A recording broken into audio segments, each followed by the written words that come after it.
here with unmatchedstyle.com, and this is Lea Alcantera. It's Alcantera, but that's okay. All right, and today you were talking about how to build a personal brand. Yeah, art of self-branding. Art of self-branding, and how important is having your own personal brand as a web designer? I think it's extremely important whether you're working for yourself or somebody else, though if you are definitely a freelancer, you're working for yourself, it's probably one of the most important next to, of course, building your own skill set. Yeah. I would almost argue that it is more important than your skill set. All right, so if I've been lazy about it, or I've been trying to get over that hurdle of, branding myself, who am I, how do I transfer that over to the web? You're saying go ahead and do that right now and just get over it. How would you get over that? It's really a mind shift, really, over what do you prioritize in regards to your career. And if you want to have same old, then by all means keep doing whatever you're still doing.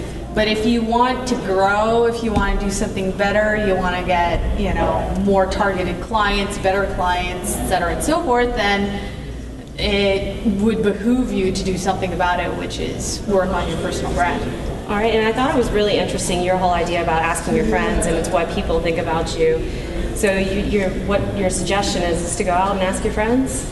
Not just your friends, ask everyone. Ask someone that you just met at a conference, ask your friends, ask your family. What do you think about me? Exactly, because you want to have different perspectives. For example, asking someone at a conference gives you the perspective of someone who just met you, their first impression. Mm-hmm. So you get the example of first impression versus, you ask your husband, wife, or long-term best friend, what they think of you, and compare and contrast, what you perceive of yourself versus someone who you just met, which is first impressions, versus someone who's gotten to know you and knows everything about you, right? And the entire point is trying to figure out what's the common ground here, and how do I present that?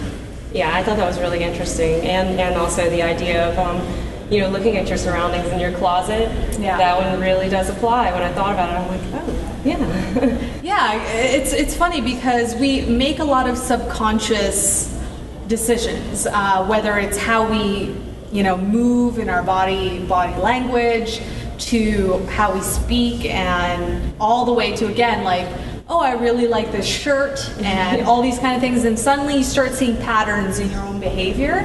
So why not bring that into your career? Why not use that, because it's already there, and express yourself? All right, and let's turn a corner real quick and talk about what's exciting you right now on the web, and where do you see maybe personal branding going right now?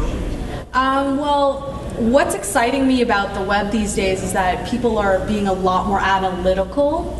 It's become beyond the pretty, right? Like, people are becoming more strategic when they are approaching websites. I've noticed because of that shift that people are, designers are having more analytical thinking, more business-related thinking, which I think can only help our industry, because I think part of what kind of held back some of our designers and our just industry is that some people don't know how to explain the decision making that they've done, and that makes us look bad, because even though we understand that there's processes going in our mind, the client doesn't, right? And then now that we have these strategies and these other implementations in place, now we can articulate in human terms, and bring it all together to a client to understand, which makes everyone happier, and then would make you reach the proper solution quicker